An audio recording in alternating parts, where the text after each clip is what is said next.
Hello and welcome to the Aftermath. My name is Ian, and as always, I'm joined by Dylan. We are squarely in the middle of January now as the time of this episode. Right. But some of the stuff that I'm going to talk about happened a couple weeks ago because obviously we're still kind of ahead, which is great. Right. We got some leg room as far as recording goes. Which is good. Mm-hmm. There was a moment in time during the holidays, during November, and part of the way through December where Dark era. I was too tired. I would finish up a lot of the stuff, and it would be like, to be honest, it'd be like our normal recording hour. Right. But then it would, I would look at the time, and I'm like, nah, I really gotta slow myself down a little bit. Right. So, anyways, we're a little bit ahead, but just know whenever you're listening to this episode, the events that have taken place have been from a little bit of a while ago. Mm-hmm. At least the main meat of the story I want to talk about. But before I jump right into that, this episode we don't have a movie that we're talking about specifically. We're just wanting to sit down, Just talking, just have a nice chat, speaking real fancy like. We had some tea, or at least I had some tea. I'm almost out right now. I'm savoring the last little bits of mine, and then I got a little bit left. Okay, cool. So we are technically still having tea, and we're just, as opposed to crumpets, we got a giant Reese's peanut butter bar. Reese's peanut butter bar. Mm-hmm. I never knew they made those. No cups. No cups for this. Height of decadence. Yeah, just squares. I can feel myself dissolving as we speak. We are cube men. I don't like no cups. I don't want no Right. cylindrical things Nah. in my snacks. Spheres, get the fuck out. Get out. I want points, ridges. We don't take kindly to orbs around these I don't like parts. strong corners on my candy. Right. I like a proud edge. Oh God. Both That of those did not mean what you thought they meant. They meant like the actual, like, as opposed to recessed and a smooth surface. Right. Anyways, enough with trying to justify my Geometric racism aside, how you feel about music? Bro, we had a little jam session before did, the episode started, and first of all, we talked about this before. Mm-hmm. There are previous episodes in our back catalog from a long time ago. I was on Whiplash, where I really opened up and showed like a deep side of myself when it comes to music. Mm-hmm. I love music. Music is such a big part of my life. As a musician, duh. Mm-hmm. And so I have strong feelings about stuff with music and all that Right. kind of things like that. And I also I enjoy it, and it is a tool to help me relax and to help ease my mind. A lot of times, more often than not. And there's a few albums I've been listening to that are newer from bands that I have listened to in the past. And it's just so good. So I've got some recommendations if we want to talk about them. But what did you want to say? Now, the reason I say this is because I was recently just perusing my favorites playlist that I have and have had for the past almost 15 years. You have a YouTube playlist. Yes. It's just like favorite jams. And spans most of my, like the latter half of my time in junior high to present day. Isn't there like 3,000 videos on it? Almost. And most of them Crazy. are just songs that have struck my fancy. Right. Just throw it in the bin. Right. The first of which being the main theme for Godzilla vs. Destroyer. If you remember that. I do. Holy shit. It's good stuff. Among like Akira Ifukube's scores, that is like top of the list for me. There's a lot of iconic sounds from the music of Godzilla. Oh yeah. You Yeah. can't not know any of those besides tracks. like just the main theme, which is Oh, yeah. obviously iconic in its own right. There are other tracks in that whole franchise that are just good stuff. Requiem, that's another favorite. Let's see what else. Oh, the entirety of the Shadow of the Colossus soundtrack. Oh my gosh, yeah. Roar of the Earth, dude. Yeah, dude. What a fucking name. Shadow of the Colossus has a very good soundtrack. Mm-hmm. I have recently, and if you guys have listened to the previous episode, which was the Hyance Awards, I think was the last one. But the one before that was we talked about video games. Mm-hmm. I've been playing more Valheim. Yeah. And I forgot how good the music was in that game. Mm-hmm. The music really makes that game. Oh, yeah.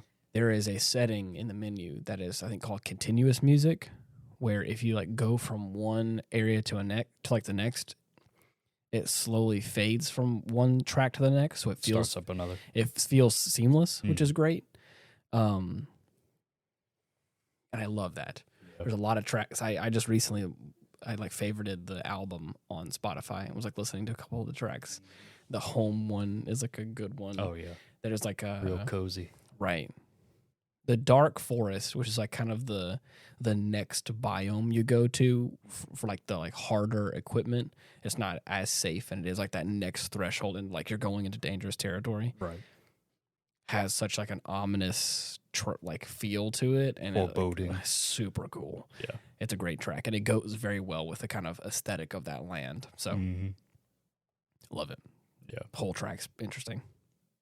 Of course, you know I could go on and on about fucking Halo. Oh yeah, we don't got to go into all that cacophony. So good. Now you sent me a meme.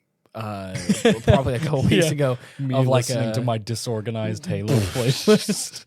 I think it was something along the lines of like me listening to my 4-hour playlist of music or whatever. Exactly. And it's just this guy who's like emoting all these different things, and every time like he emotes a new feeling or whatever, right, like a new track starts. Right, and it fits that vibe obviously. So it's like a sad track, and he's like all like slumped over and sad, and then of course like crying. Yeah, and then of course the next track is like and he's like or jamming out or whatever he does. But I love it. I found that same template for Guilty Gear songs too. Yeah, fucking love it. You're right. It's great. That's awesome. But there's also I know we've talked about Metal Slug on the podcast before, like scant few times, but we have played. Excuse me. We have played Metal Slug while recording an episode. I think twice or once. I think so. Yeah, that was like the one other time I was thinking of. But that series has some fucking jams, dude. It does. I was also reminded of the fucking whenever I was playing one of them with you for the first time. Yeah. And I had gotten the fucking camel slug, if you remember. And I was getting fucking overwhelmed. I think they were either dudes in jets or just like regular infantrymen. I don't know. And I could already tell, I was like, oh, they're going to fucking kill me. So in my panic to preserve this machine, I was like, take my camel. Fucking murdered me. Dude, Dylan's last words were "take my camel," and I wanted to engrave that on a nice plaque. By golly, we kept that fucker alive. Oh man, yeah, it's vital to our progression. I do think that I did in fact take the camel and I wrote it into the horizon. So I need to start using that instead of take the cake. Yeah. Take my camel. Right. Wasn't there another phrase I wanted to say? Did we talk about it in recent episodes? There was a phrase I wanted to say from now on. That sucks because I forgot. Nothing's coming to mind. I could have sworn it was like from a movie or something we watched. Shit. I can't think of it. I got nothing. It was a joke. It's all good. I'm sure it'll come back to you. But yeah, Metal Slug. Dude, that's what I should have shown you before we started this, because god damn. Oh yeah. It's got me in the mood for him now. Let's see what else. SNK just has a great selection of music. Any of the tracks from Fatal Fury I could point to like right off the bat. Oh yeah. There's a lot of stuff in the classic, the Kingdom Hearts 1 and 2. Yes. Talk about like soundtracks for games that just hit on all cylinders. Fantastic. Like, or super good. And I love those because they bring back such a deep like core nostalgia memory for me, because I used to love playing those games. Yeah. So much. I used to, I kid you not, there was a time when I owned Kingdom Hearts 1, and I bought myself Kingdom Hearts 2 because I had like saved up enough allowance money or whatever, or chore money or something like that. Yeah.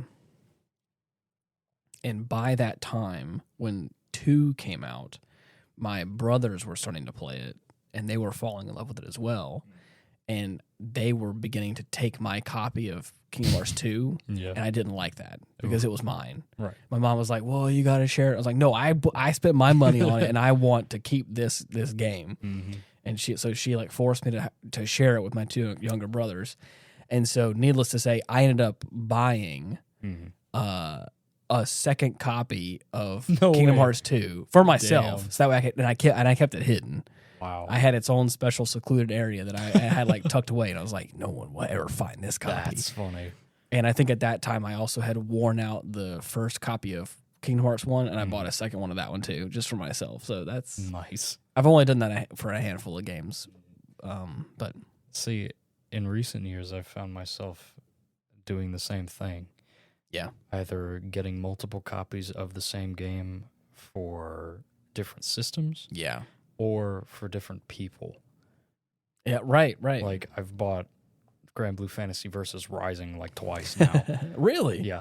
I did the same thing for Armored Core 6. Yeah. Whenever that came out. You did.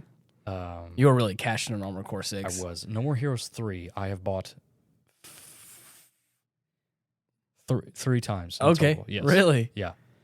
Interesting. It's insane. I got the release copy for the Switch. I got the collector's edition for the PS5, and then I got a copy on PC. Damn. It's I don't know. It's weird. Yeah. Well, if it's a game you like, I mean, you want to have it on. Talk about redundancy. Yeah. No one can take that game away from you. Exactly. The main thought is I want to be able to play it in, like, say if I don't have access to one system or the other, I can just pull it up on. I guess that'd be the main factor for it. Right. But man, it's weird. I always considered myself a one and done kind of guy as far as like media goes. Yeah. But I ended up having to get like this combo pack for the first 2 Predator films because I could not for the life of me find just a singular copy of Predator 2 on its own anywhere. Right. And that was during our Florida trip that I got that. Oh, you're right. I forgot about that. I had a second in Charles down there. Yeah. But yeah, I'm just gonna have to find someone to take my original Predator now that I have the Blu-ray for it. Dang. I've done that with a handful of games. Obviously, we don't need to talk about Skyrim. Oh God, I've purchased Skyrim, a bunch of times over. I think everyone's done that at least once. But to keep in that same realm, though, I have purchased Oblivion a handful of times. Realm. What? Oh, realm. Okay. I want to say the first version that I purchased was on my PS3, and then I bought it on the PC probably 2 times, I think. Or I think I purchased the Game of the Year edition or something or whatever, but I'm pretty sure I purchased it more than once. But yeah, some games, I can warrant spending the money on it a second time if it's good enough. Oh yeah, that's how I look at it as.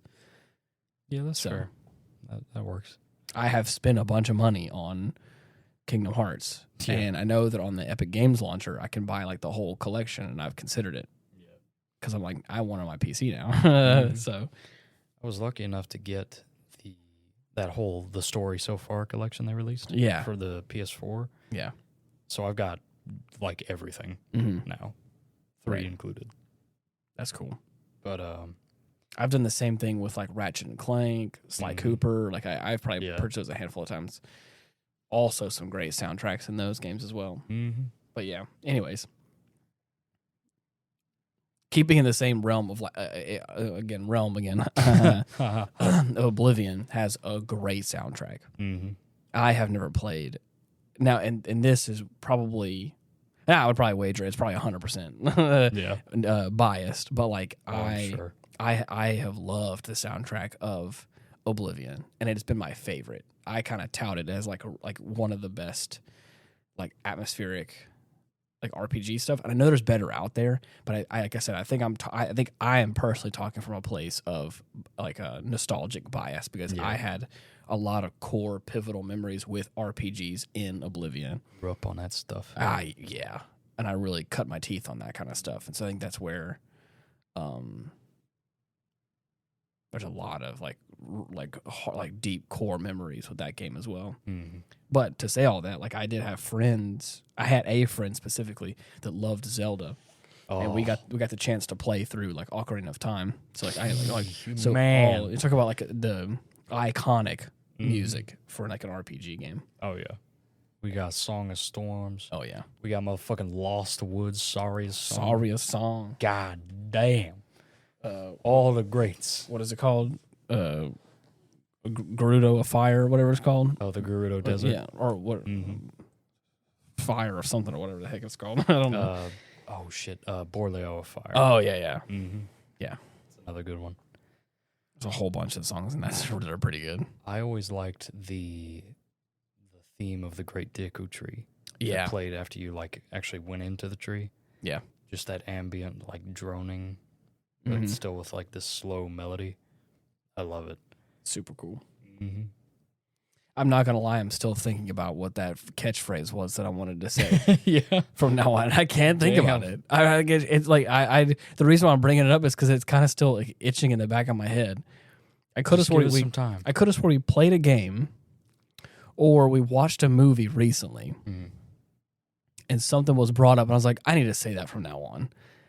Do you remember that? Or am I tripping? It's from the fucking the AI video with the Warhammer characters. Yes! Procura. Yeah. Where it's fucking... oh my god, dude. Thank you. That's exactly what it was. Yeah, it's Gilliman and... Procura.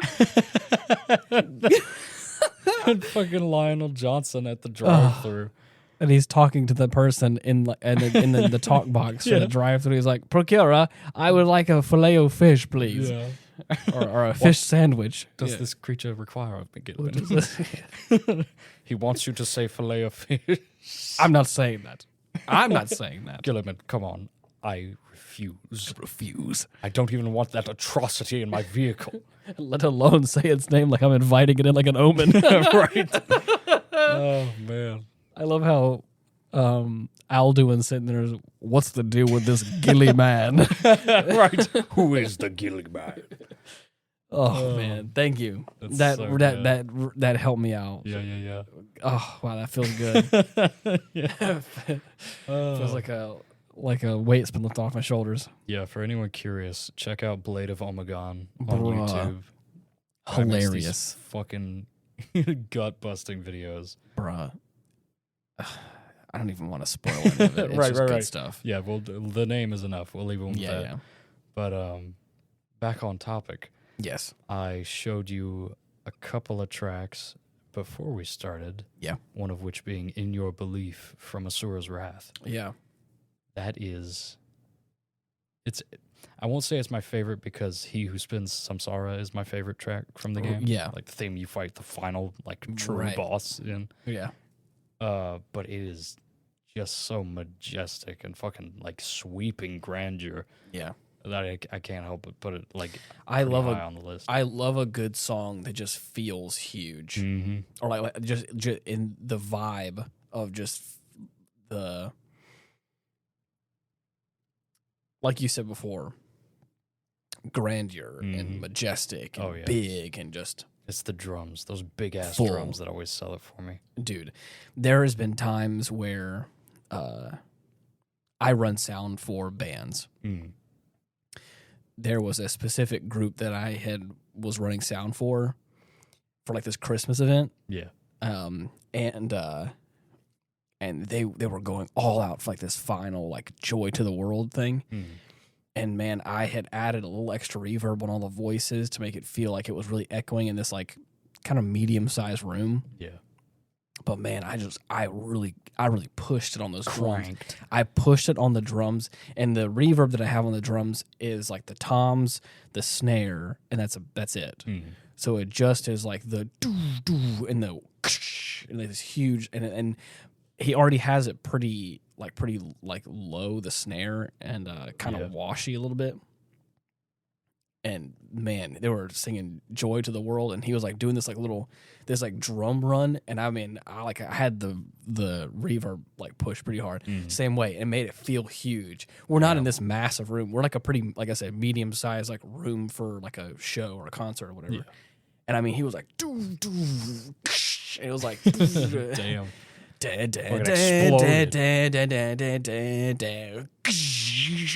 drums rendered from existence. It felt huge. Like it wasn't comical or anything. It actually, like, I felt in the room. Like it really felt like like the fucking like bass boost. yeah. I'm just ruining this show. Just for a couple of chuckles for me. No, it was actually. I think for in the room and the context, there's a lot of people there, and like I said, whenever he was like waylaying on it, it felt good. It felt like the group consisted of probably 5 people, like playing different instruments and kind of singing as well. So they would they did pretty good harmony. So, anyways, I'm babbling about music again. But like I said, for what it was, for like this kind of small venue, not super big band, like, and they're doing their best. Once it was all said and done, I was like, yeah, that felt big. That felt fun, which is cool. Especially for like a Christmas event. We're all like, it was kind of chill anyway, so it was like, yeah, let's just have some fun. Right. So if I can make the snare sound like you're in the Grand Canyon, I'll go ahead and do it if I want. If I can put a little more, little extra joy. In the To the World section. I'll do it. But yeah, talking about that, there is a singer, songwriter, composer ? I don't know what his technical title would be called, but he writes and creates music. But he also, I'm not sure if he hires out of orchestra or like he does it himself, or I don't know how he does it. The guy's name is Cody Fry. Cody Fry is his name, and I think I showed you some of his stuff before. He did a cover of Eleanor Rigby, and again, it's just this really great. I think this really great version of Eleanor Rigby where he adds in a choir. And then adds in this huge symphony that is like sweeping and again, like you said before, this grandeur. It feels huge and it feels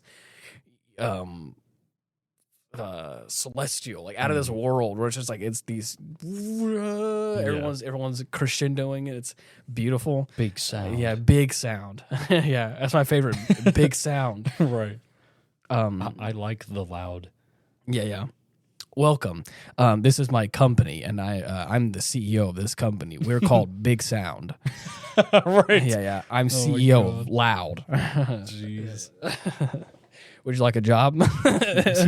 Can you guarantee my hearing will remain intact? No, sorry. That's a prerequisite that you will end up going deaf, actually. There's actually a little bit gets taken out of your paycheck to pay for foam foam inserts for your ears if you so choose. But nobody ever does. I mean, you'll figure it out. It's a big pay cut too. I mean, it's not really worth it if you ask me. It's like, well, okay, are there any alternatives? What? Just suck it up. No, sorry. Could you say that again? Yeah, say it again. Anyways, he does. He just recently released an album called The End, and there is some wonderful tracks. Was that his last one?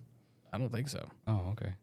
And it even has misleading, don't you think? It even has the The End feel from like the old Looney Tunes cartoons or like old like 50s, 60s kind of stuff. Yeah. Damn, it's a real that's all folks type moment, if you know what I mean.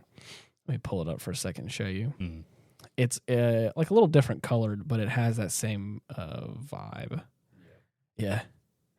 Oh my God, you're right. Jesus. There's a bunch of really cool, interesting, songs. I listen to. You say that as if you're not sure. I'm getting there. Yeah. I like my flavor and variety of rock. Yeah. metalcore guy. I listen to a lot of rock music. I grew up in the early 2000s, right. Being a headbanging guitarist. So like that's just kind of occupational, par for the course. I can look at all music and probably find some sort of like meaningful art from it, or I can look at it and go, I don't hate music unless it's just really just churned out bad or for the sake bad. of it. Exactly. But for the most part, if like there is an artist that is actively like in their niche making some sort of music seriously or trying or whatever, I'm not gonna yuck somebody's yum. Like everyone has their thing that they love, and that's cool. Yeah. I have genres I like, and I'm prefacing all this because the sound of Cody Fry is not it's a very unique sound. He has a singer-songwriter kind of vibe, but there is this kind of like almost musical theater quality Really? to this album. Like something you'd hear from a stage play? Kind of. Like a live performance, like a stage play.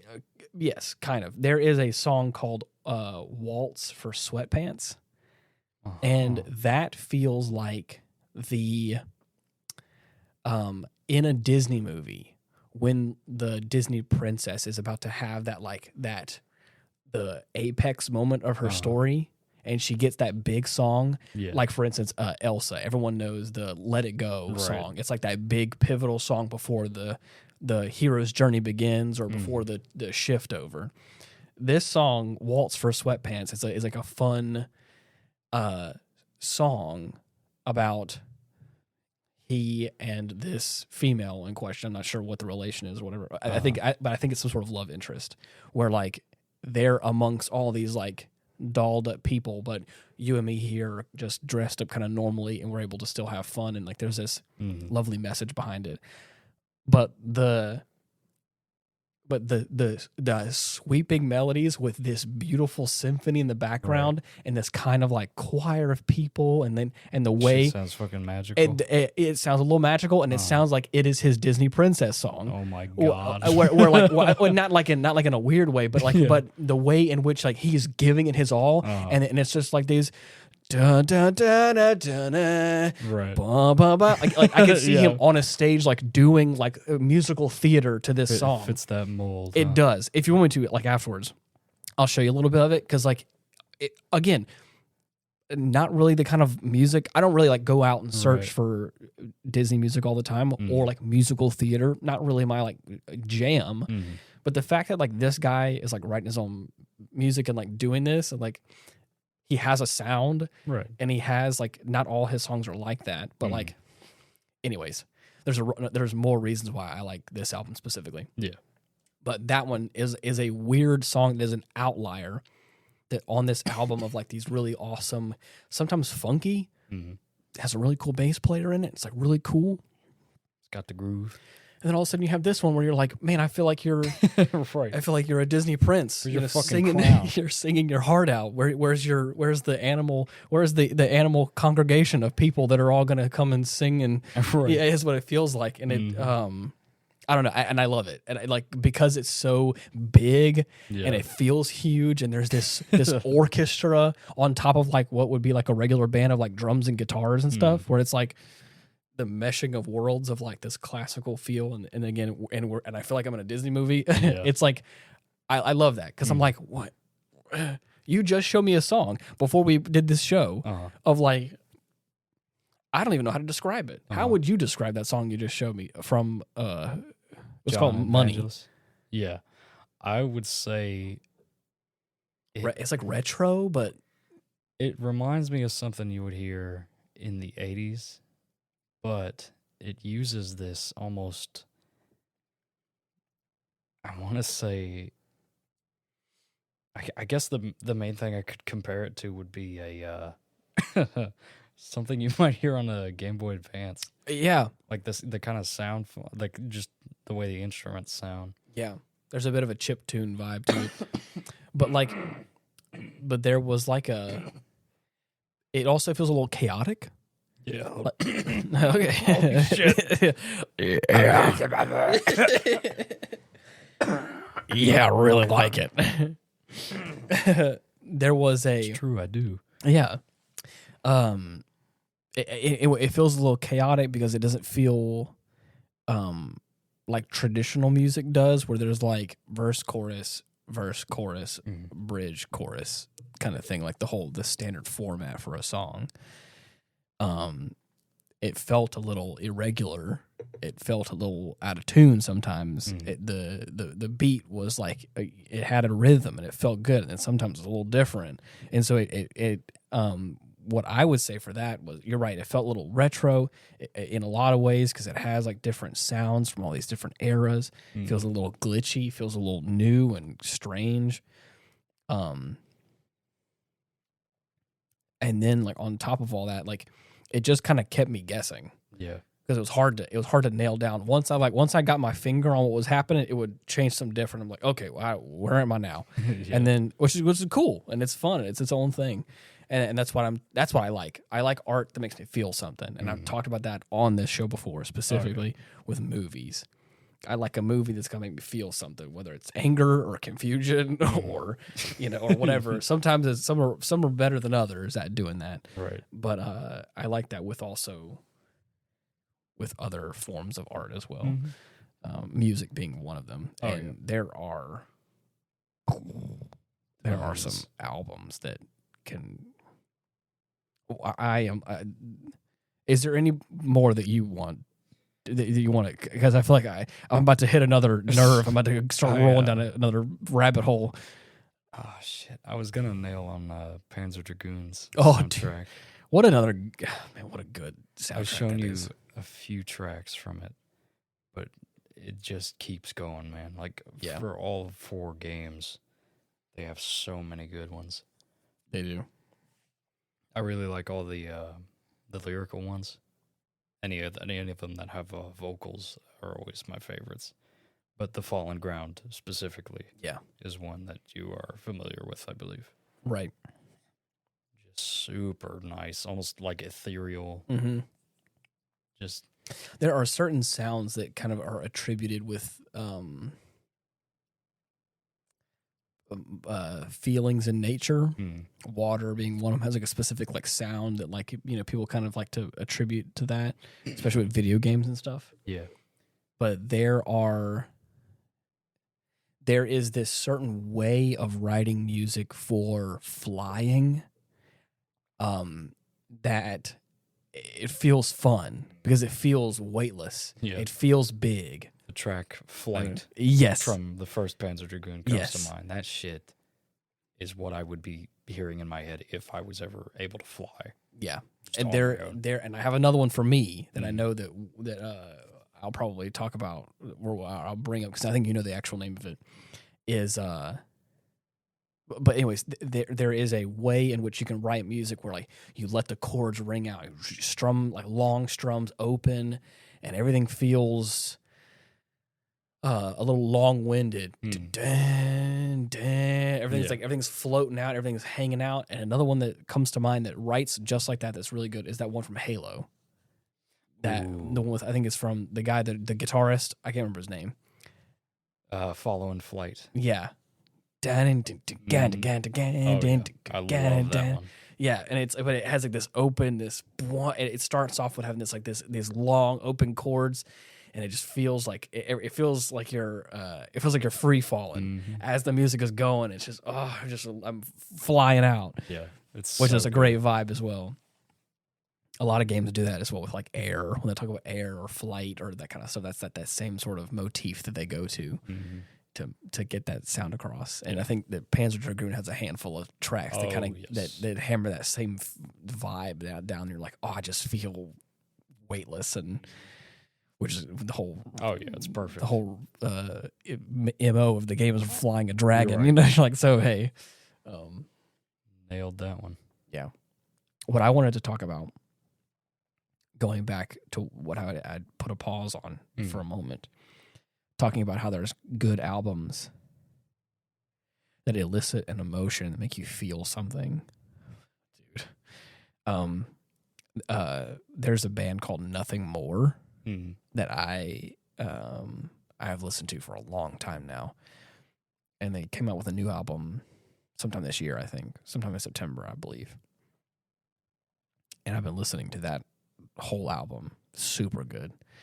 But what got me into like falling headfirst into loving a band, loving this band, Nothing More, was their self-titled album called Nothing More. And if you have the chance to just sit down and listen to that album, and like, I mean, and it's a lot to take in. But if you can just like sit down, especially with like maybe like the lyrics that are kind of flowing through with it as well to help understand what's going on, there is a story being told about a man himself struggling with religion, struggling with society and government as a whole, struggling with the his drug addicted sister. Oh, jeez. Dealing with the eventual death of his mother, and the final burial of her, and like that kind of stuff, and the final send off at the end of the album, and it's like, ugh. Damn. There has been every now and then. I don't do this all the time. Every now and then, you've done this kind of thing before too, with video games or with movies or whatever. You go back to it. Mm-hmm. Just to kind of get a little refresher, and you're like, I do love that. Yeah. I've done that with this album, where I'm like, I love this album for a myriad of reasons. And every now and then, I'll sit down and just listen to the whole thing.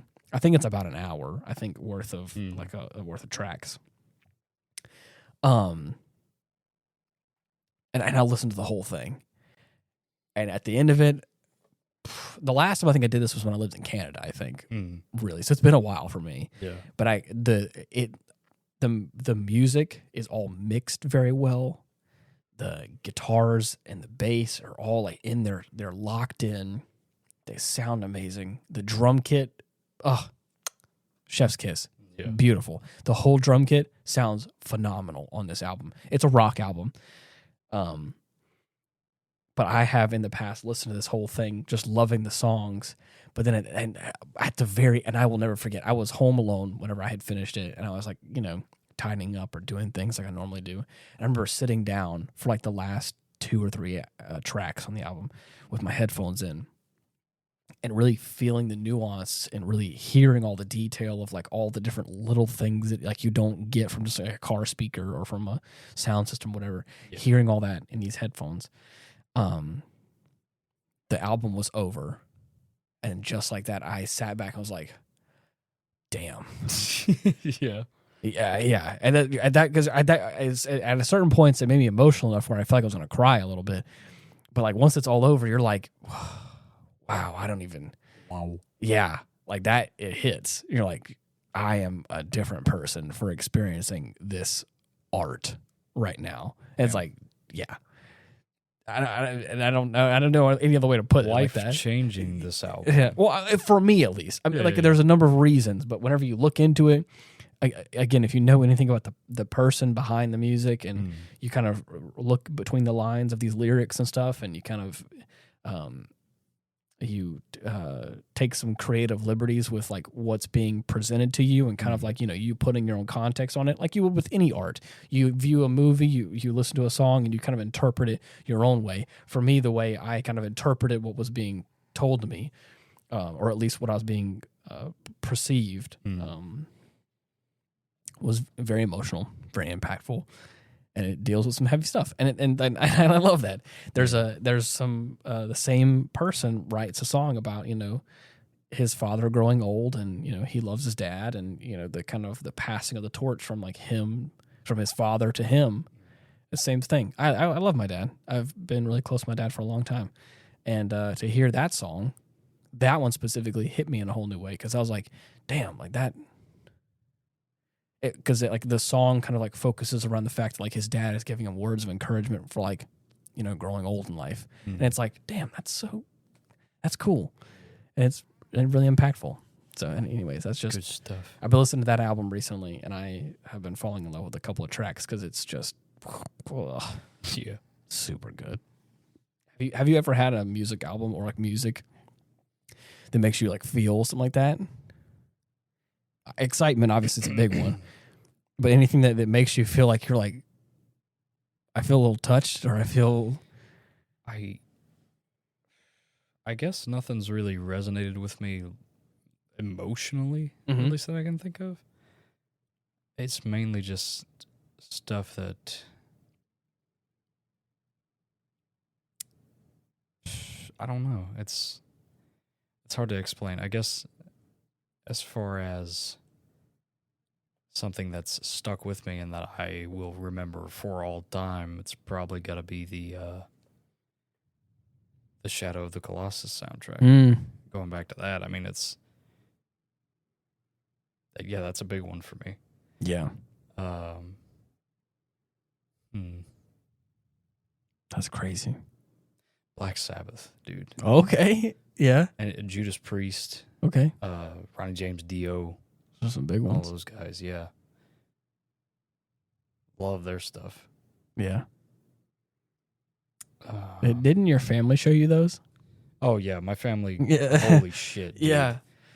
I think they made sure to make music a focal point of my education. Like, if it away from school, my mom and dad would always like show me these different songs and bands, Aerosmith and Led Zeppelin being chief among them. Yeah. Supertramp was another one that I found out was my dad's favorite. Been getting into their stuff. But yeah, I mean, it's they made sure I had a good repertoire to choose from as far as like stuff to listen to was. That's awesome. For me, I probably one of my most favorite bands. I could probably name the top 2 or 3, or 3 or 5, whatever you would rather. And one of them at the top there is Paramore. I have listened to Paramore for a long time, and they have been a band that I have fallen in love with so many times.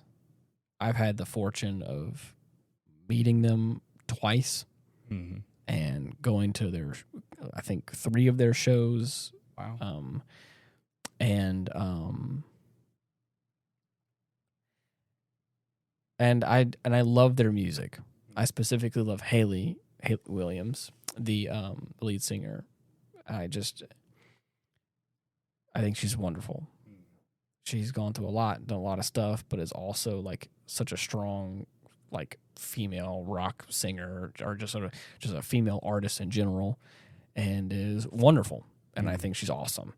And I find it so interesting that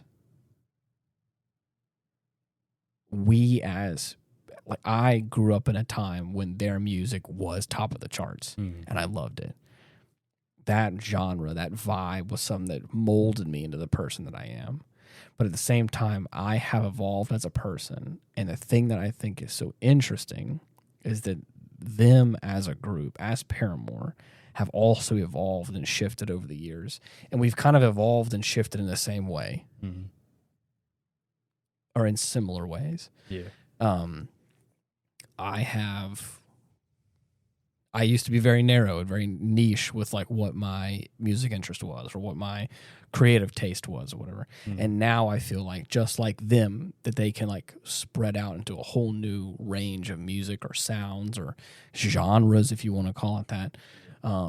I feel the same way, where I feel like I'm not the same sort of musician that I was 10 years ago. I'm not the same musician I was 5 years ago, as far as like sound and who I am and, you know, what I believe, or, you know, whatever you want to put on that spin. And so to be able to follow a band, and where some people would go like, it's not like your old album, it's not like the old, you know, Paramore or the old whoever.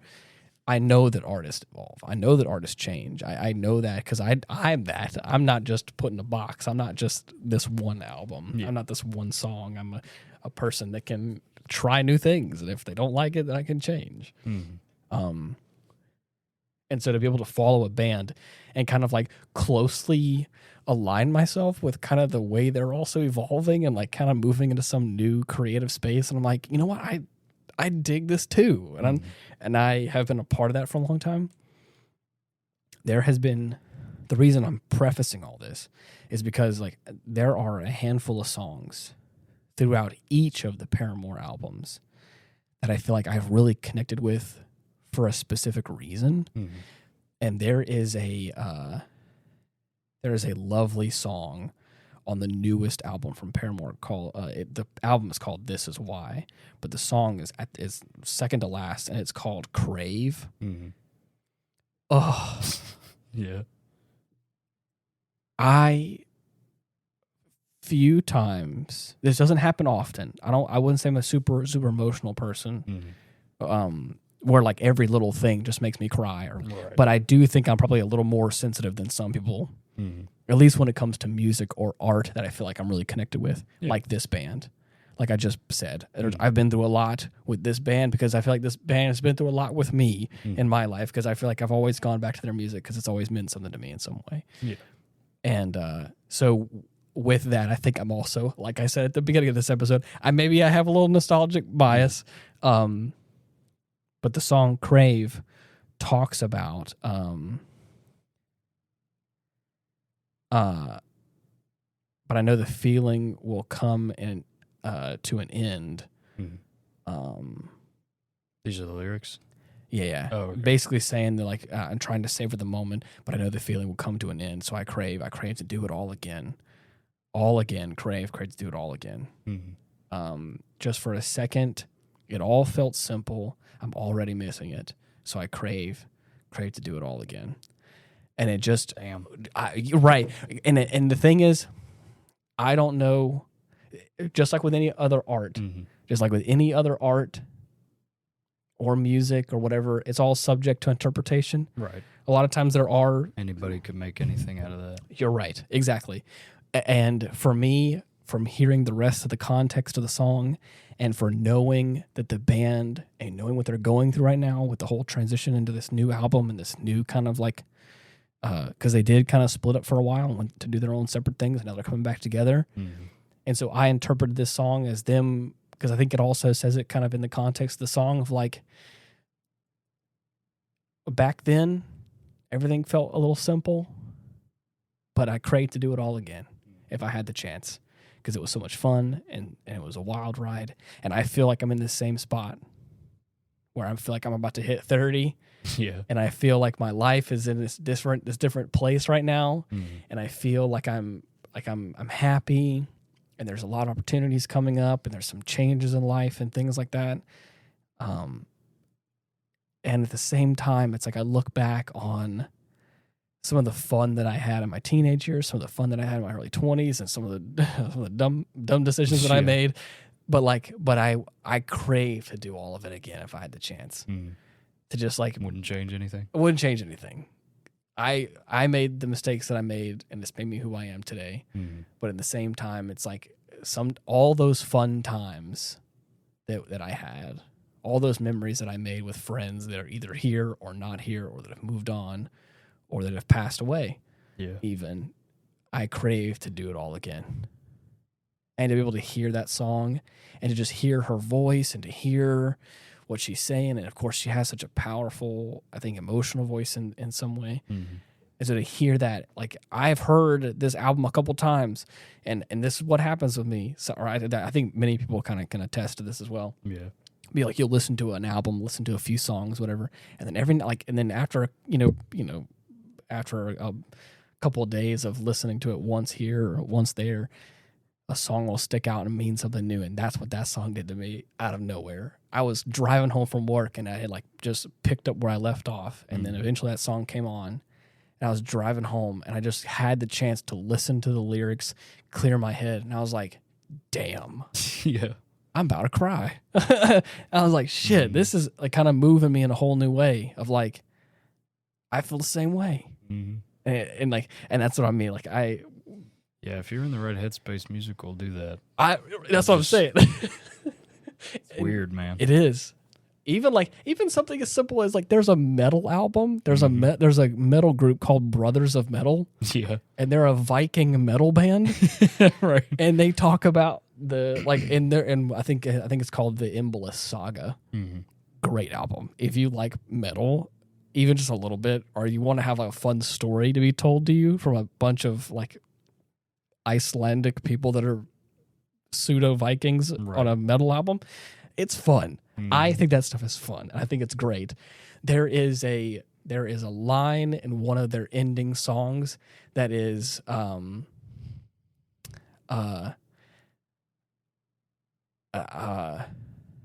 into the sky and beyond.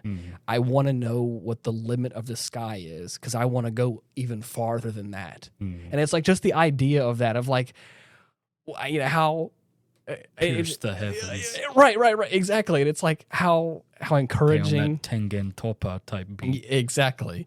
But it's also the fact that like there's a lot of nuanced things like I've talked about on this episode already, where like there's also a choir.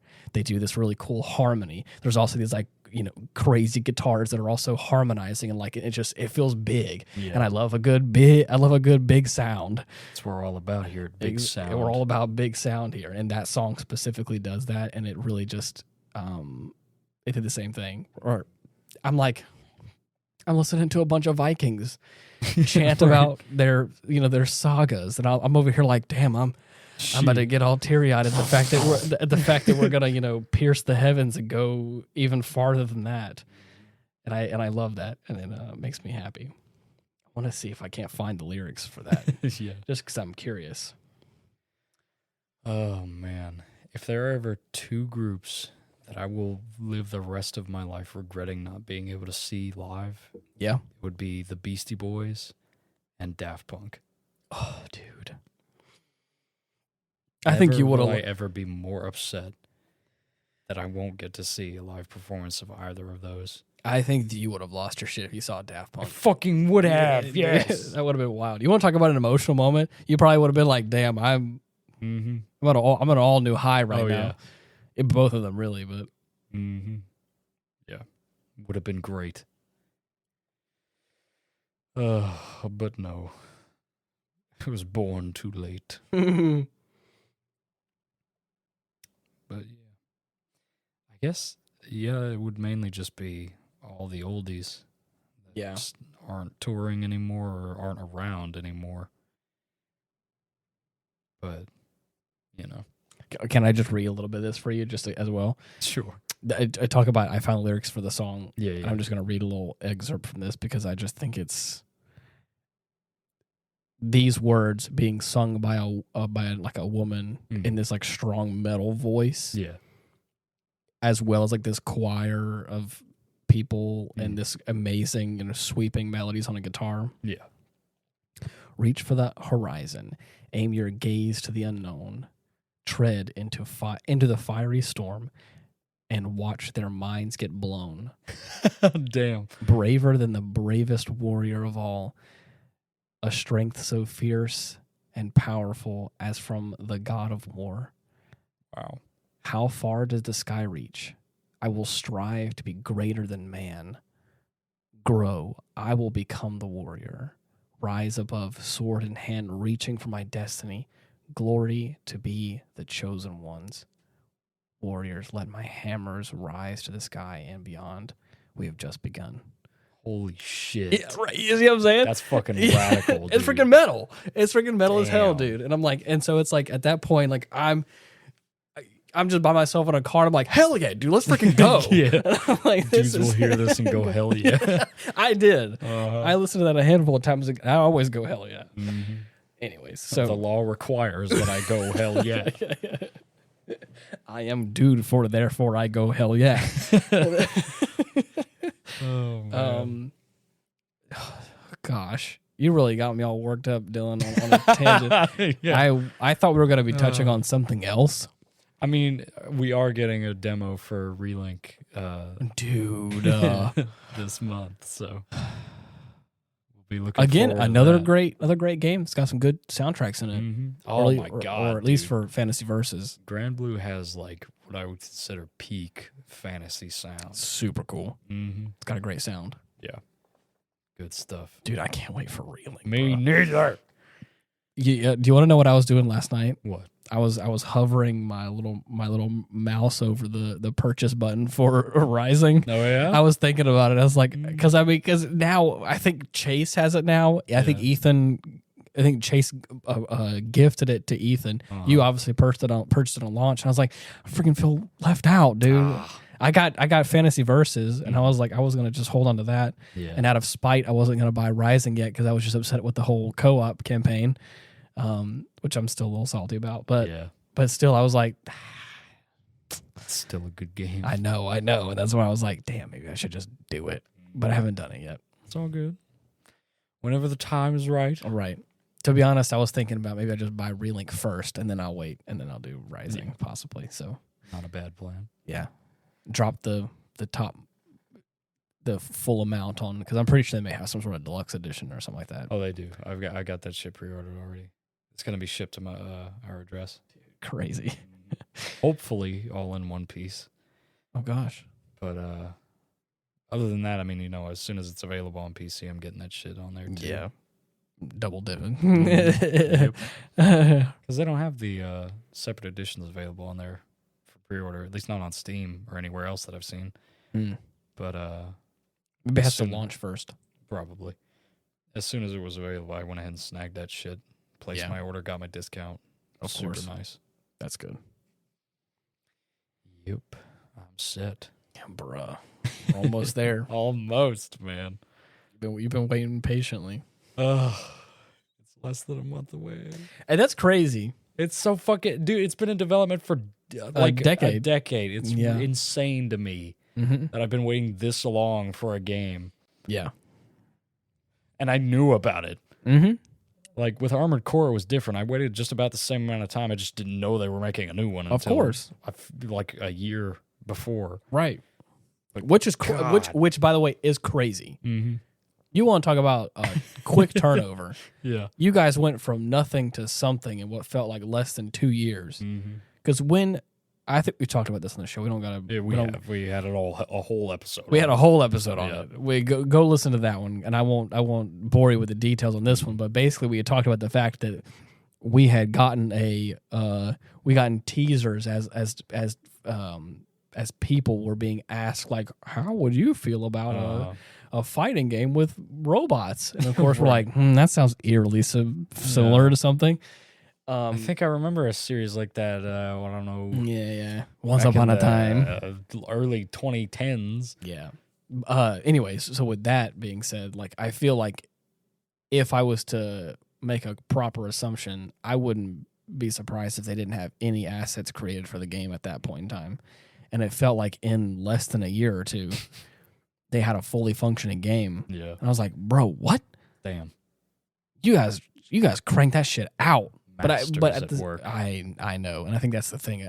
When I started to think about it, I'm like, I don't actually know how many people are on the From Software team, but it's got to be a lot. Substantial. It's got to be a lot of the top-notch people to be able to do that. Oh yeah, the cream of the crop. Because I'm telling you, man, there are some game studios that have a lot of people, and they release some hot garbage. Yeah, bigger studios than them have released like some of the worst like stinkers I can imagine. Right. And From Software just keeps pumping out like gold. Like they're a gold tier mine. Shit, man. Yeah.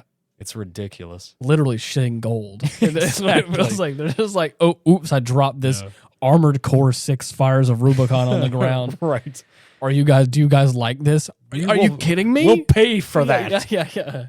I've been waiting 10 years for that.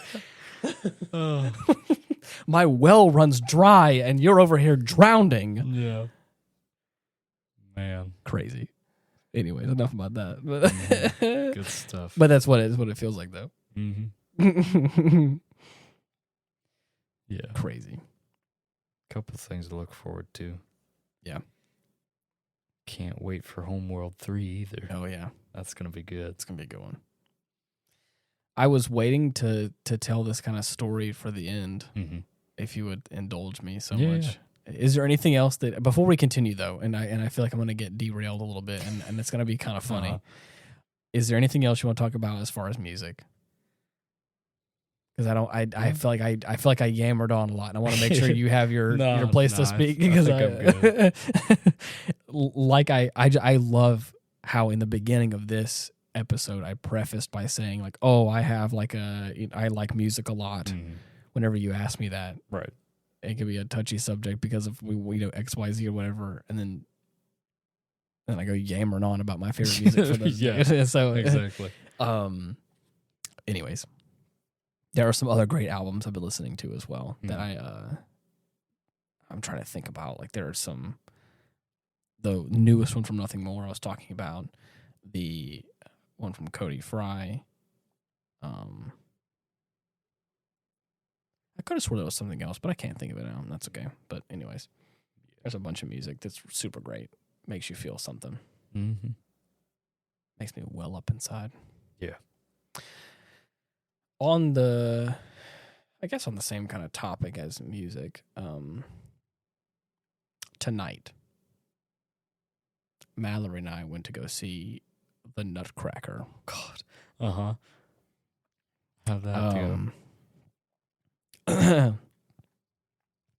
For those of you at home, this is where the timeline for you is going to get a little bit weird. Whenever you're listening to this, it will have been basically 2 weeks ago. Since he got his nuts cracked. No, not mine. Somebody else though. No, for real? No, I'm playing. So we went to go see the Nutcracker in a big theater. They have like a touring group of like ballet professionals that do like the Nutcracker, which is like, of course, obviously like it is the ballet, right? And it is also like the people that do it. So it's like the professionals doing the thing. So obviously like near the place, right? Near the place. So the tickets were like, I wouldn't say expensive, but like they're pretty decent, a pretty pricey amount for like a nice event. Yeah. And I actually have realized that like I may have watched like a cartoon movie of what the Nutcracker is. Uh-huh. A little Disney variant. Right. But like that's been a long time ago. And when I thought about it, I was like, I've never seen the Nutcracker ballet. Yeah. I don't know the deep lore on the Nutcracker. And apparently there is some. Oh God. Yeah. And also, again, I have been to a handful of musicals. I've been to a handful of plays. I've been to the theater before. Right. And you have to say it like that legally. I'm playing. I've been to the theater before, and so I know, I know how some things work. But I realized tonight that I've never been to a ballet, which is like its own thing. Right. It's like I've been to a play. I've been to a musical, which are both its own thing. But like a ballet has no dialogue. Right. It's enough of a distinction to call it its own thing. Yeah. And it's all just like obviously the ballerinas, I don't know what the male equivalent is called, but like all the people doing their dances and all their choreography, or again whatever the proper term is called. I'm ignorant, so please don't sue me. Right. But it's also like it's kind of like pantomimed. So like there is like insinuation or like referencing gestures to like a thing as they're like talking. Interpretive. Right, exactly. And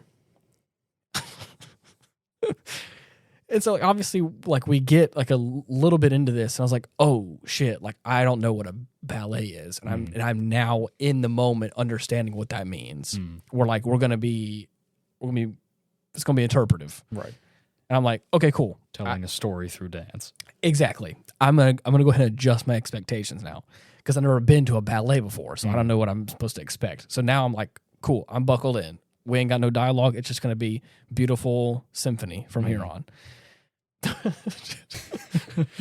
I think, if I'm not mistaken, the group, there are, again, I wouldn't be surprised. I think if the Nutcracker has been performed since the 1800s or something. I'm sure. I want to say that it has the same vibe as A Christmas Carol. Yeah. Because it kind of feels in the same time frame of like that kind of Christmas season. And may I say, before I say anything else, about that may be considered unflattering.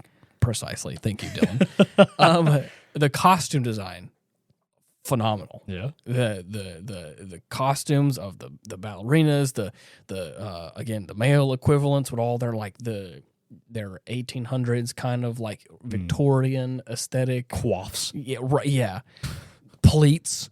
You know, the tights, dude. Like all of it. Just there was a couple of people that had like coats that were like embroidered with like these like super sick patterns and stuff. And I was like, bro, that looks sick. That looks dope as hell. Nice. No lie.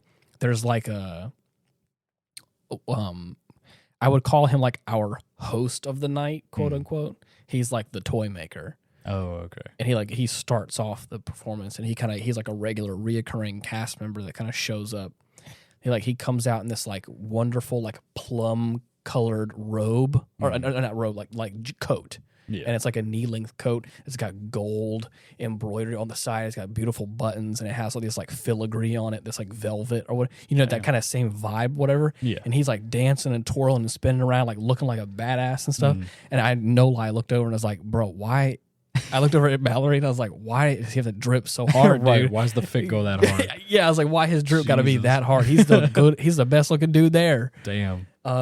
Anyway, so like the what I'm saying that may be construed as not pleasant is I'm not sure. Again, this has been done probably ad nauseum for years, right? And I don't know if there is. I think there may be one single way to perform the play, but I think that there has been other versions of interpretation of the dance. So the story was hard to follow because I was not good at interpreting the dance, I think. Partially because like I don't think that, and I am willing to admit my fault and say that I am just too smooth brained to understand what's happening here. Right. But I was paying pretty close attention.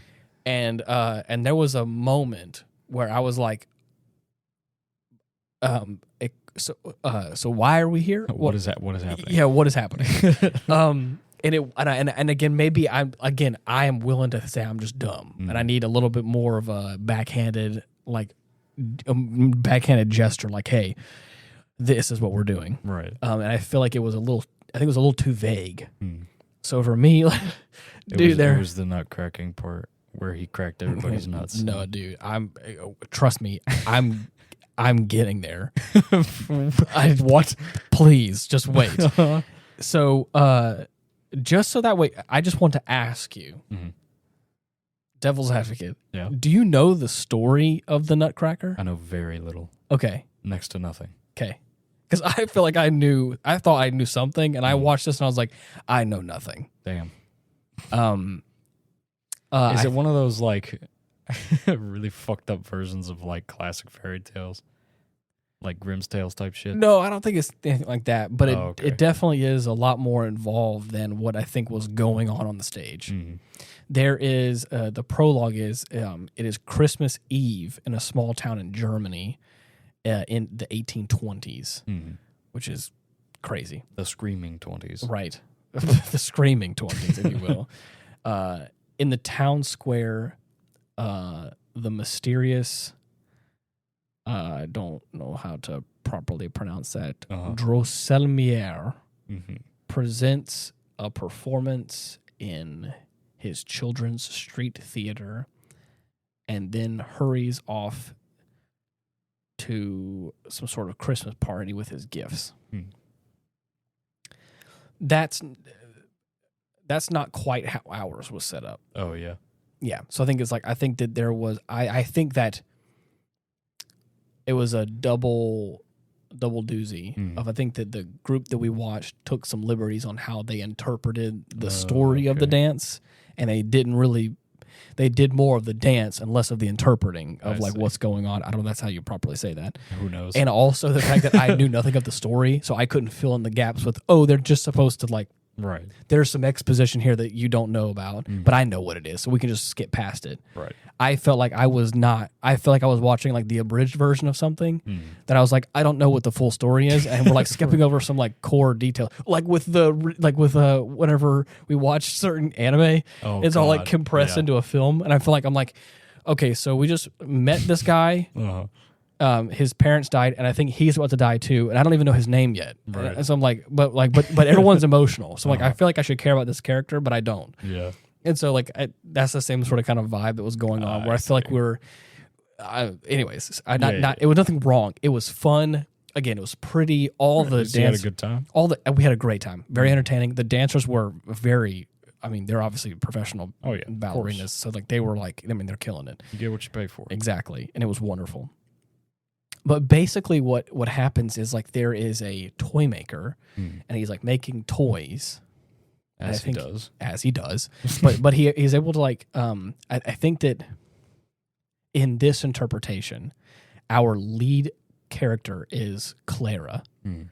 Clara is this younger girl, and she lives with her parents and her brother. Our like MC guy is her uncle / godfather. Oh. And he's a toy maker. And he makes these like toys and kind of uses some magic and brings them to life basically, or brings some sort of, kind of vibe. Wow. Very Christmas Carol stuff. There's some like stuff happening. You're like, Christmas magic or whatever. Right. 'Tis the season, I guess. And again, even I'm abridging this like on even what little I know a little bit. Because Mallory and I looked up the plot afterwards because we're like, I don't think we fully understand. What the fuck happened? Yeah. How did we get there? I'm trying to lay a foundation because the jokes that I'm going to say pretty soon, I want to really land because I think that they will. Okay. There is this party scene in Act 1, and it's kind of like the beginning of it, where they're all like dancing, having a fun time, and they're all like, everyone's all happening. And I think that they also, if I'm not mistaken, there is like the paid, I don't want to say paid, like the professional ballerinas and like dancers.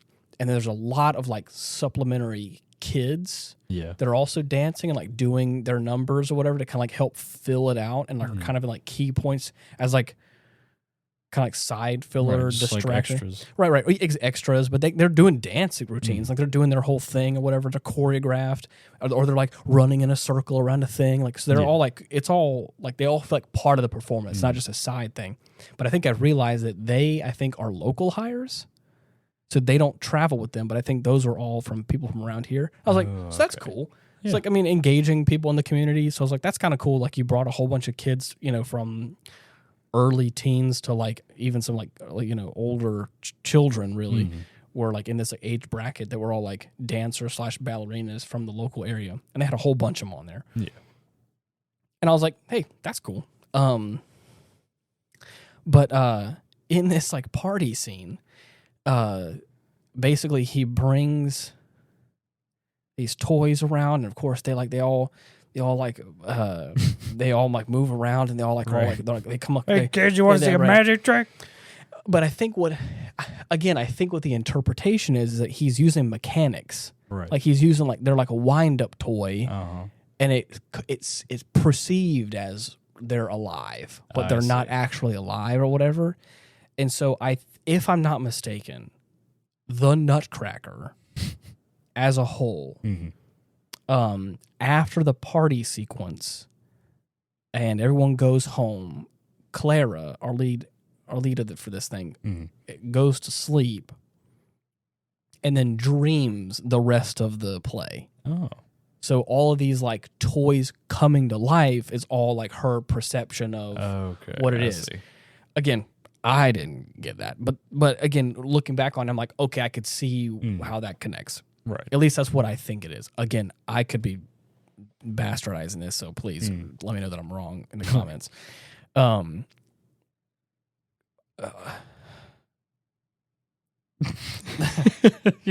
Yeah. There is a point where the uncle / godfather brings God out uncle, we'll say. Yeah, God uncle which sounds like a boss title. Gunkle. Not the Gunkle. To his disappointment, the children are not interested in the Nutcracker, with the exception of Clara, who immediately falls in love with the Nutcracker and begs her uncle to make a life-sized one. Oh, God.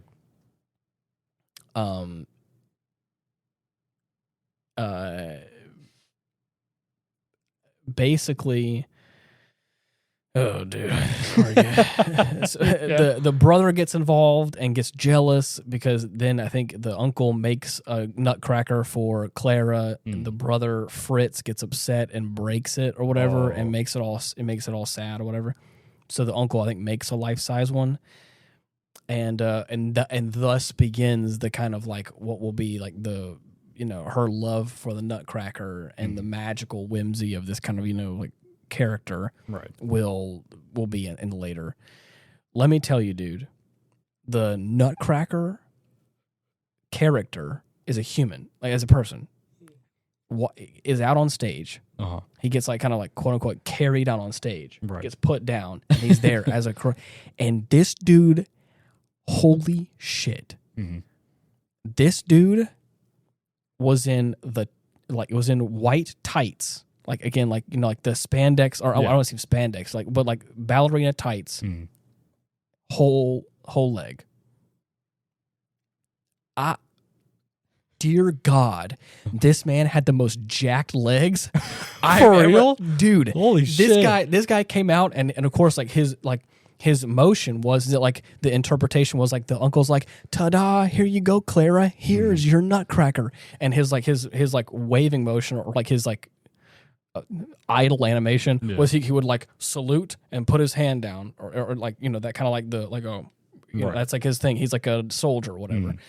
And bruh, like, he like sits down there, like he put a foot down. He saluted, and you felt the ground quake. No, he put his foot down, and like, and I mean, like it wasn't like I'm not actually saying the ground shook or anything, but like whenever he put his leg down, I mean, like you could see every muscle in his thigh. Jesus Christ! And I was like, oh my God, bruh, he's probably been doing this since he was 5, bruh.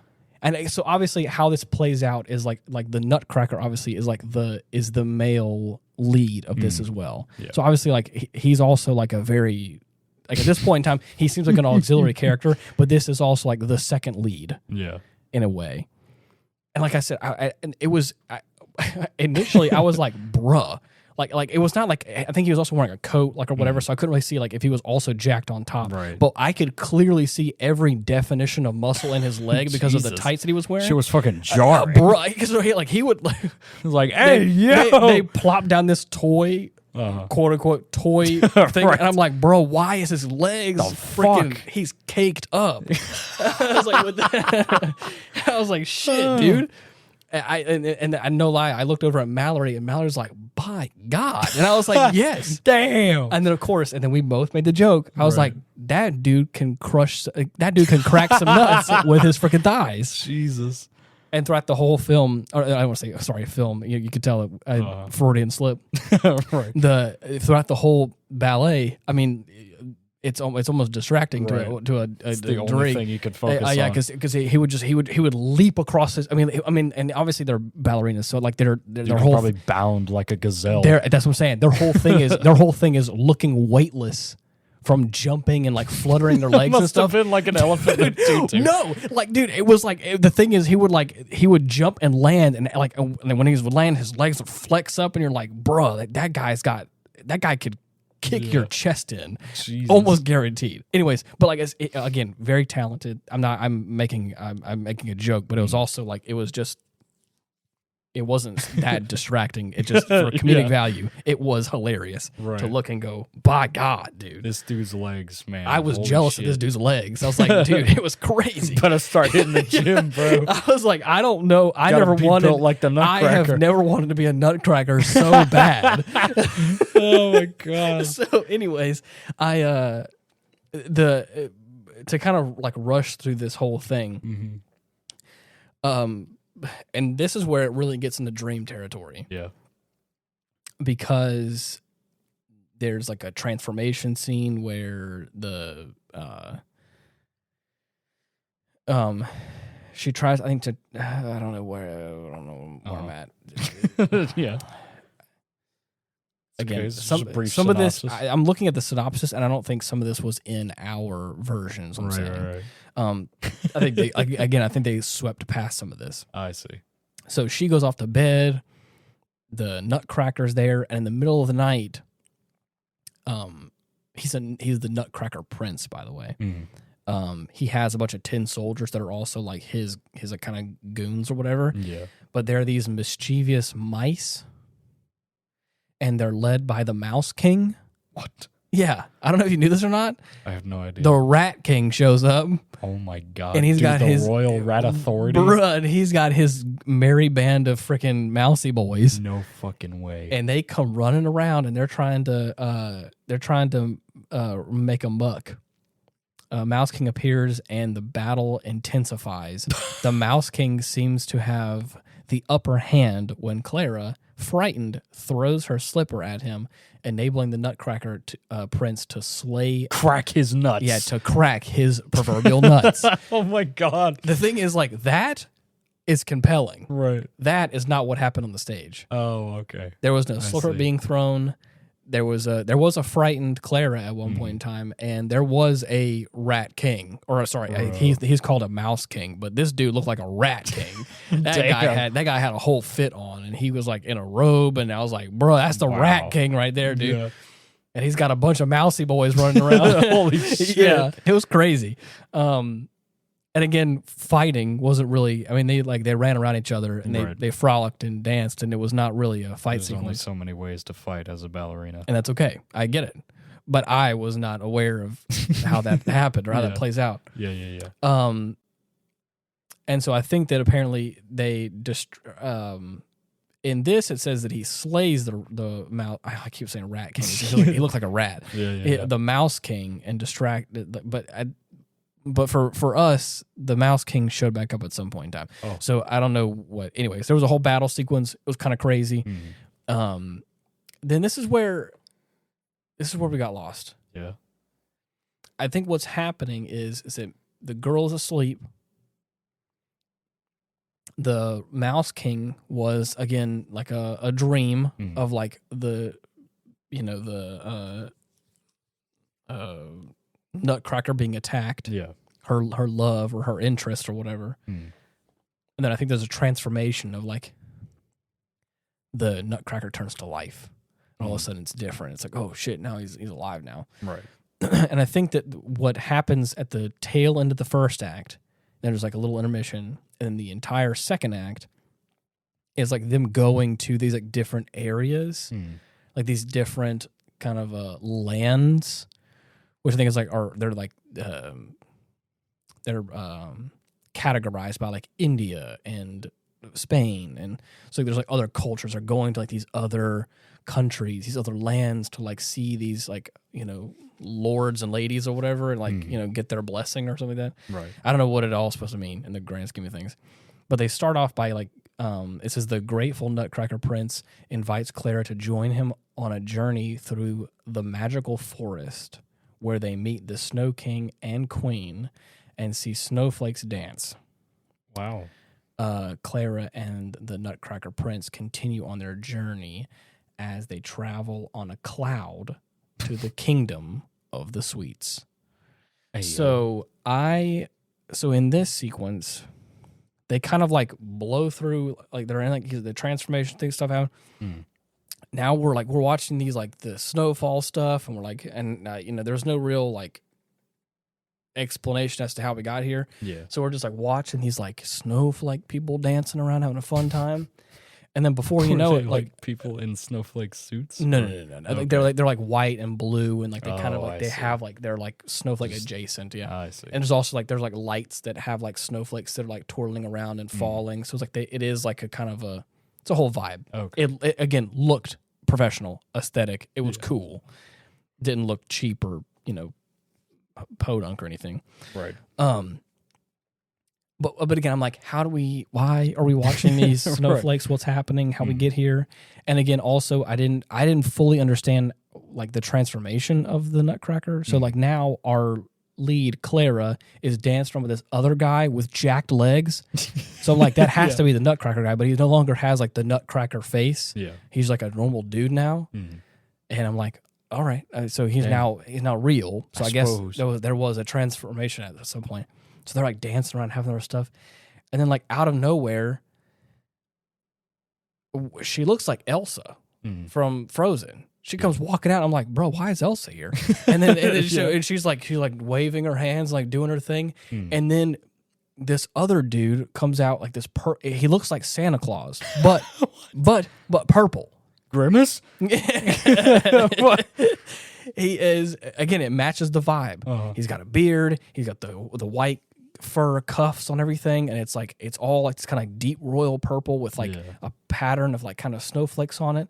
And of course he's got the beard, and of course he also like waves out at these people, and of course he waves out at the crowd. Curtains close, end of Act 1. And I'm like, what? Okay, so first of all, how do we get from the party and the house to the snowlands? Right. And this is what I said to Mallory verbatim, and she busted a gut. I was like, so how do we get from there to here? What is happening, and why did we meet Elsa and Father Christmas at the end? I don't understand what's going on. Oh, man. And she was like, you know what? Your guess is as good as mine. Your guess is as good as mine, my guy. I got no fucking clue. I'm just here for the entertainment. Right, exactly. Man, that's funny. Yeah. So needless to say, that is like the end of Act 1, and then Act 2 is all the iconic music that you know from dun dun dun dun dun dun dun dun dun, the whole thing, all the stuff that you know. And that's where they go through, like they kind of like spotlight each of the communities. Like there's one for India, there's one for Spain, there's one for Russia, I think. Yeah. And they're all trying to like they're all trying to bring each other together. I see.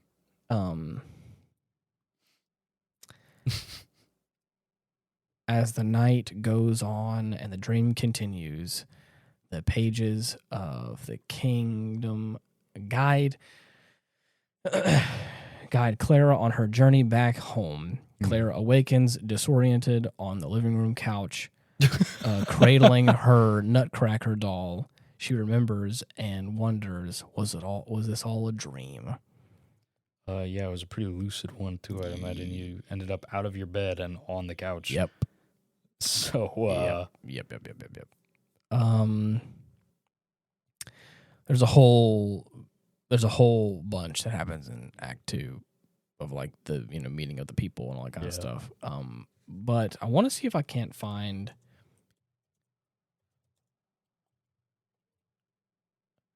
Nutcracker Ballet. Let's see.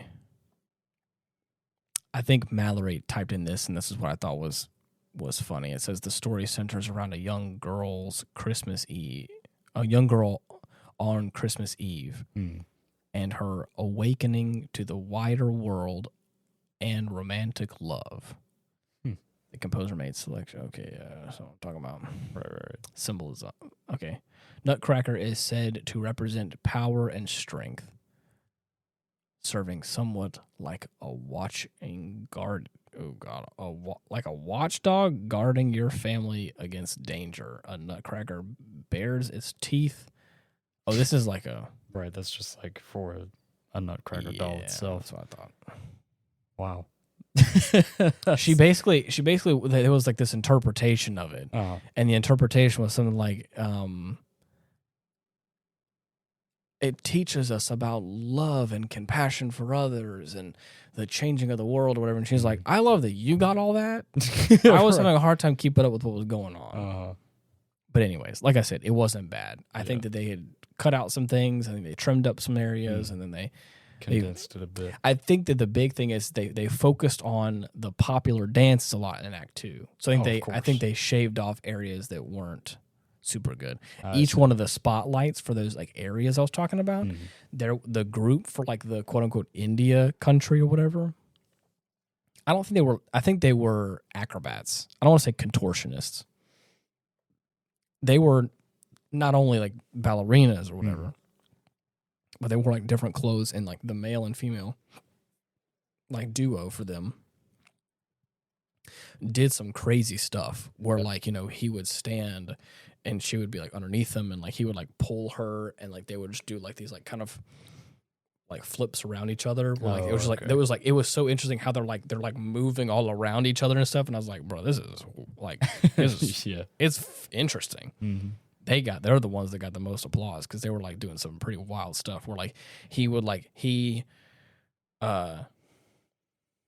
was one point in time where like he was on, I want to say it was like on his chest or his back, whatever, and he had like held her, and she had like leaned all the way back, and she was like almost like laying down, and like he was like holding onto her like legs or whatever, and then she was able to like just like rise back up. It was pretty cool stuff. Yeah, it was pretty cool. But anyways, I wanted to kind of chat about that for a second because I was like, bro, yeah, flabbergasted. It was crazy. There was a point in time as well when they're spotlighting all those countries. They're like these like big, like it was like the installation was like a huge head of an animal that represented the countries. Like one time, I think it was a huge bull head. And it was like walking out, like, or you know, like it had like a drape around the bottom of it. Yeah. So you can tell there's like someone's in the bottom of it, like like holding his head, and it's like massive, and it was so weird. And like there was one, like Mallory was like, "What is happening?" I don't know what is going on. I was like, I'm here for it. Yeah, this shit's fun. I'm having a fun time. We gotta see more of these. Yeah, I want to see this. Where's the sequel? Right. But anyways, it was it was fun. Mallory, I think, was like, I think I'm a one and done kind of person. I was like, I can go back again. I can have some fun with that. Probably. Yeah. But that's now it makes me interested to know the lore of the Nutcracker, right? And where study the tomes. Yeah, where it all went wrong, apparently. But anyways, in this new year, I hope you're doing well. I hope that I hope it feels new. Yeah. I hope that you set some goals for yourself. Not no resolutions, don't do none of that, but like a yearly goal where like you sit down and you think to yourself like, what do I want the theme of this year to be? What do I want this thing to do? And then the only thing that I have to say, or the only thing my request, my call to action for all of you is to go onto YouTube and type in youtube.com/@Hindsight Studios, all one word. Or you can just go into the search bar on YouTube and type in Hindsight Studios. We have all the podcasts are now getting put on there as well. So if you want to, the entire repertoire. You can subscribe. Drowsy. Big yawn. What's late, dude? Oh my God, it's late. Yeah, no. Holy shit. Anyways, you can subscribe there, and of course, you know, you can get all the recent videos on that. I think you can also get it on YouTube Music and all that good stuff. So, anyways, thank you for another great year of this podcast. For all of you that listen, I appreciate it, and I thank you for allowing me to splurge about music and talk about my experience with the Nutcracker. Of course. But anyways, until next week, thank you so much for listening. See ya. Bye-bye.